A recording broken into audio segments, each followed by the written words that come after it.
guys, Eva here, and today I'm here to do my first review of 2019, and the review will be for Breathe by Abbi Glines. As you can see, I've tabbed the hell out of this book because I loved it.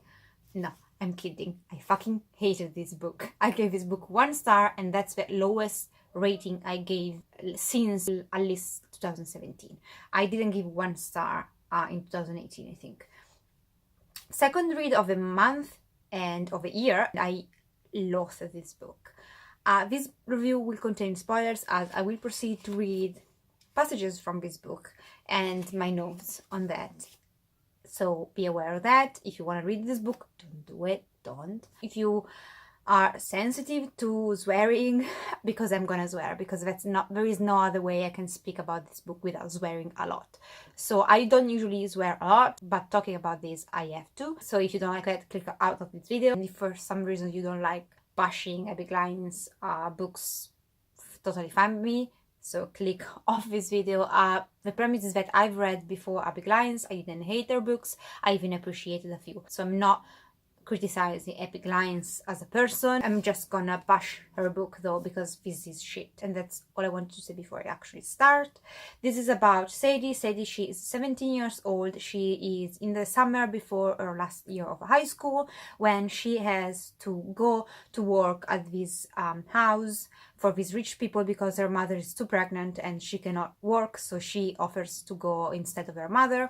She gets accepted in the house as a housemaid in this house, and this house happens to belong to the most sought-after teenager rock star of the time. So he's a big deal, and they met there. The synopsis hints to the fact that every girl on the planet basically is after him, and said he's the only one who isn't. Not true. She is from the beginning. She sees his pictures on the wall before he even gets in the picture, and she's already drooling. So I was waiting for like a hate to love relationship. I didn't get that at all. Zero. She's basically a fucking crazy fan from the beginning. So yeah, that was the first point. Now, as far as the character goes, Sadie, she describes herself as totally without personality, and she's this beautiful girl with curly blonde hair and baby blue eyes, and their mother was also really beautiful, so she took her looks, but she describes herself as like totally without personalities, and I totally agree. She doesn't have a personality. She kind of have a raw deal in life as her mother is trash. Like, I don't understand how social services hasn't taken her away, because that's how bad the situation is. So I could even pass over the fact that she didn't have any personality. Even if in my personal experience, hard times and hard family life should have made her tougher and not such a bland character as she was. Jax is the worst piece of shit I've ever read about. And before I start reading the passages and my comments, which is all I'm gonna do in this video basically, because I think my comments says all, is saying that this book contains all the tropes that in new adult all the tropes you can think of. All the tropes are problematic and they're overdone and they're shit. It's in here. So this book is really trash. I was texting one of my friends and I was saying, we could use this book as toilet paper, and I'm not kidding. And the relationship doesn't have any depth at all, so I don't understand. So basically half the book is spent with Jack saying cheesy, horrible, controlling things, and the other half is spent with people telling Sadie how beautiful she is. Well, of course they cannot say how strong or how wonderful you are, because she's not. So, but it's really annoying. Now we'll proceed reading the passages from this book. The first thing I've highlighted is that she says, I don't recall batting my eyes at anyone, and my legs are just long and skinny. This guy, who is not Jax, because there is another asshole in this other asshole called Marcus, he says, I hope you always stay this way, sweet and innocent, but I want to be the one to enlighten you. Your legs are sexy as hell, and your eyelashes are so thick and long that when you blink it looks like you're batting them, and it is very attractive. My comments is, did this motherfucker just really say that? Yes, he did. So that's how at page 50 we start to get into the real shit. Now that's the most deep conversation you're gonna get from this book. Her saying, no, I'm not beautiful, and guys telling her how beautiful she is. And at that point, Jax didn't come into the picture really. So he comes now in the picture, and Jax leaned in and said quietly, "And what about me? Am I a nice guy?" My comment is, another motherfucker right there. And I was on point. At that point, I didn't know he was the biggest motherfucker of them all. At page 60, she's supposed not to like him. She's supposed to be the only one who doesn't like him. And at page 60, she's already, "I was in trouble. I like this guy, and that was bad." Yeah, tell me. And then there is this passage where she says, "I started to argue," and that's Sadie talking, "and he placed one of his very talented fingers over my lips." Now, this motherfucker has never talked to me basically before, and I am talking and he put a fingers on my mouth. I'm gonna bite his fucking finger off. I don't care how famous he is. I just barely know you, and you shut me up, touching my mouth with your talented finger. And that's when I knew this was gonna be bad. We skip to page 67. Remember, she hates him. She's like, she doesn't like him. She's not like all the other girls. And she says, "Any girl in a 10-mile radius is going to stare you down if you wear it. It's impossible not to." A huge grin broke across his face. "So does this mean you like me in this shirt?" I wrote, "I am glad Shakespeare is dead, or he would have had a heart attack after this sentence." Yes. Then there was a passage where she has to clean shrimps, and she is so fucking disgusted. We spent 3 all basically pages, if not more, hearing how she's disgusted because she has to wash shrimps. And I was like, girl, you're supposed to be this really like working class girl that her life is so tough with shit in her life, and you are so fucking grossed out by shrimps. They are shrimps. You're not doing colonoscopy. To stress my point, 10 pages later, she says, "Besides, I'm pretty tough. Heck, I just peeled the vein 20 pounds of shrimp." Yeah, and that makes you a really tough bitch. Then there is a passage where Marcus, yeah, the first motherfucker we were talking about, says, "You shouldn't have been serving tonight. I don't know what Mary was thinking." And and he says that because she's too beautiful to serve tables. And I was like, what the fuck is she, what, Miss Universe? That she cannot serve a table if you're pretty? To a passage where she says, "I wouldn't say beautiful. I realize I have nice hair and eyes. I got those from my mother, but I don't have a good personality. So it really takes away from the others." My words sounded stupid, say it aloud. Yes, they do. They do sound fucking stupid. So shut the hell up. Jack's point of view. "She was getting closer to Marcus every day. I was standing by and watching it happen, telling myself it was for the best, and blah, blah, blah." I was like, when did this happen? They talked 3 times and for like 2 minutes. And then, "You're with me, Sadie.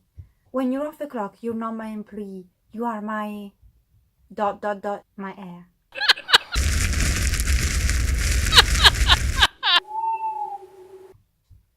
I don't know why I completed this book. Probably because I knew I was gonna trash the hell out of it, because I just wanted to get angry. But I knew that this is gonna be the worst. It was a 1 star from that sentence on. It was already really low, but after that, then there are a couple of comments like, "I hate this guy, I'm throwing up, throw up," and so on, which I'll just skip the passage. Page 125, and Sadie says, "It's too late now, Marcus. I love him. I no longer have a choice." So you've talked with him 4 times, but now you love him, and you don't have a choice about loving him. So let's get back to you not being interested in him just because he's a fucking rock star. Because the only thing he has going on, supposedly, is that he's a rock star. Because he's a douchebag. So you love the fact that he's a rock star. There's nothing else for you to love. Nothing. Literally, they don't have a conversation. And throughout the story, Jax gets more controlling. Like, for example, in these passages, he smiled sheepishly. "I had a hospital call as soon as they released your mom." So basically, her mom went to the hospital, and he asked the hospital to call him as soon as the mother was released. And he was not a relative. He was getting like kind of a YA version of you. Only problem is that here, they don't see the problem. Like, they don't see how fucking controlling, and how he's stalking her, basically. And again, Jax grinned. "I'll get your dough. I started to say I could get it, but he put his finger over my mouth and winked. I want to get you out. We have the sex scenes and every kind of cheesy that was with damn baby and so on you can think of, it was there, and it was like, please shut up, just shut up. And after one of those scenes, here is what he said: it blew your mind and now you want to stay right there on my lap for the rest of the summer. I'm good with that. I like you straddling me. And she's like, I feel like I'm supposed to say thank you or something. No, you're supposed to fucking kill him. That's what you're supposed to do. But you were supposed to get out of his car and never see him again. And that's what you're supposed to do. Not say thank you. But you're an idiot. And here is why he's an idiot too. He is, in another passage, the next page, he says, think of it like this: it wants you. It wants part of you it can't have, but it doesn't know that. So he's very ready to take that part of you. And I have to convince him to calm the fuck down. But you looking at him confuses him and he ignores me and stays ready. Now guess what you're talking about. And she's like, had he really just referred to his penis as a person? And I was like, yes, because he's an idiot too. So you're a perfect couple. And you are made for each other. I don't want to read 300 pages of that. And still I did, because probably I'm an idiot too. And in this other passage, we get deep. I've never met anyone who has seen past the star and found the real me inside. But even if you hadn't found the Jacks the world doesn't know, I would be yours. When you smiled at me that first time, I was a goner. I just got lucky with the rest of you.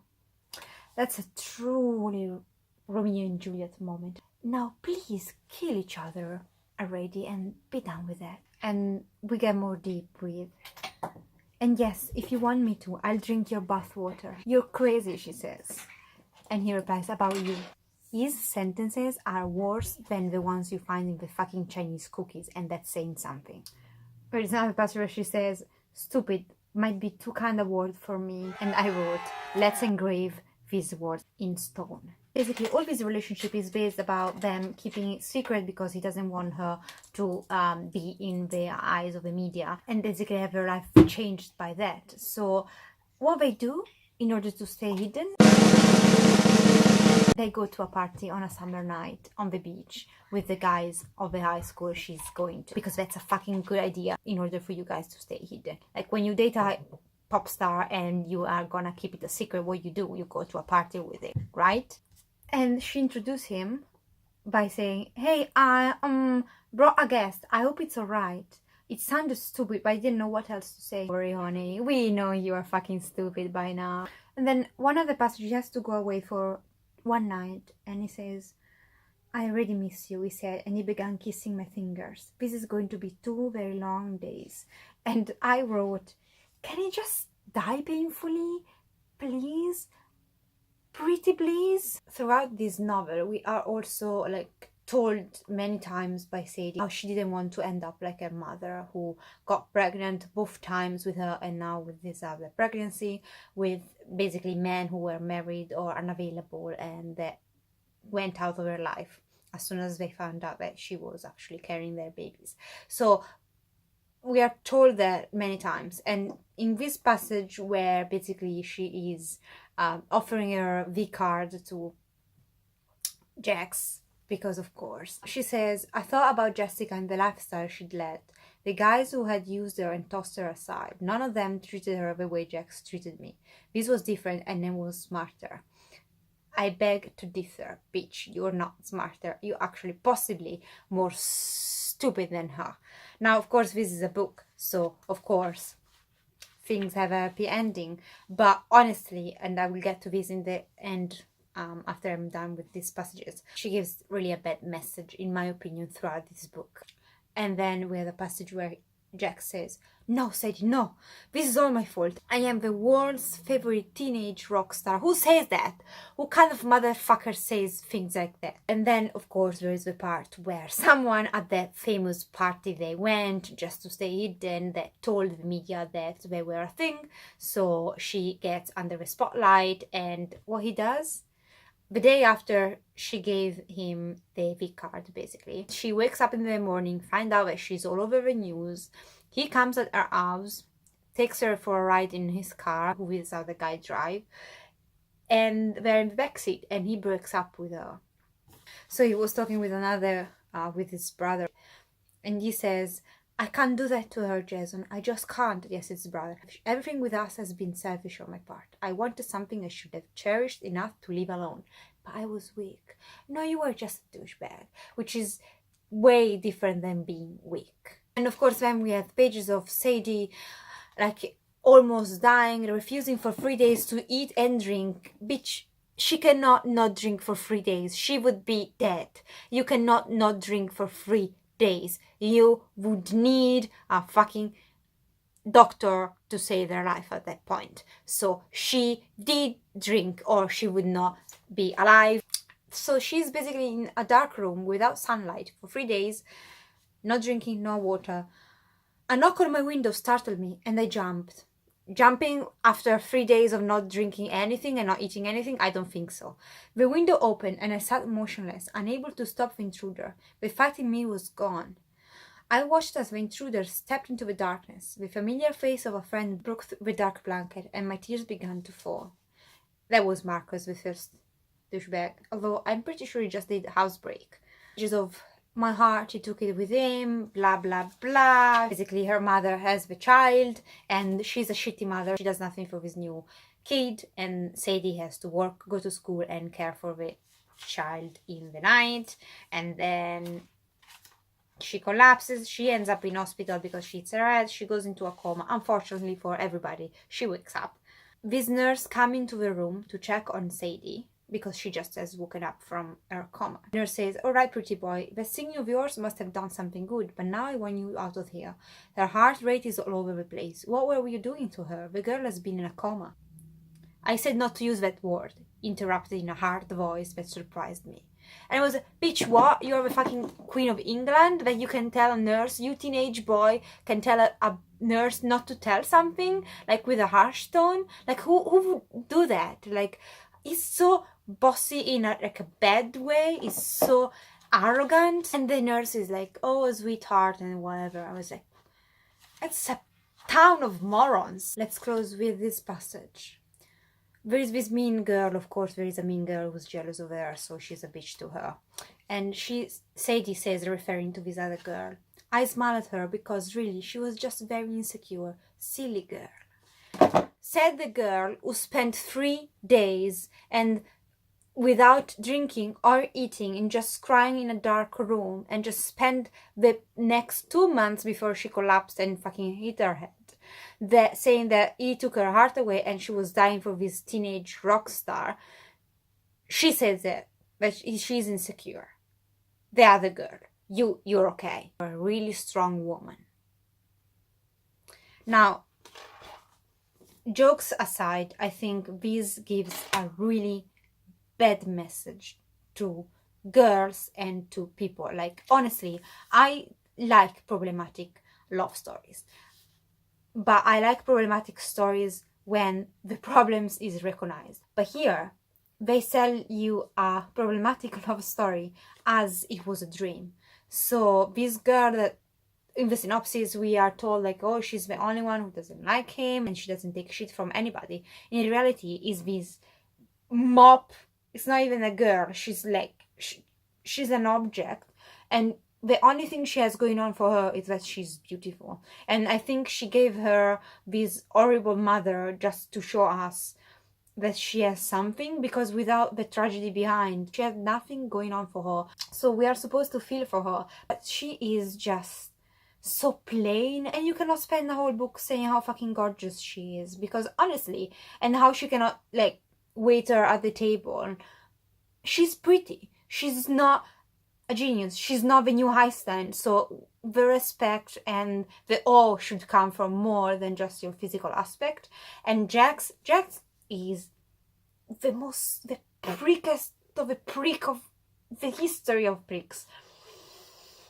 Is controlling, and the way he does things, the way he's jealous and controlling her, it's wrong, and that should be recognized. It's not something healthy, is not something that girls should aspire to. Oh, he's so jealous, he checks where I am, and you know, I cannot go anywhere without him knowing. No, it's problematic. You have a problem on your hands, because this is problematic. I'm not gonna continue with this series. I think other works by Abbi Glines are slightly better. Yes, I think I have a series, I don't remember the name right now, but it was still really problematic, but not, it was also entertaining, and it was more sassy, and there was actually something going on with the characters, at least in the first 2 books or 3 books.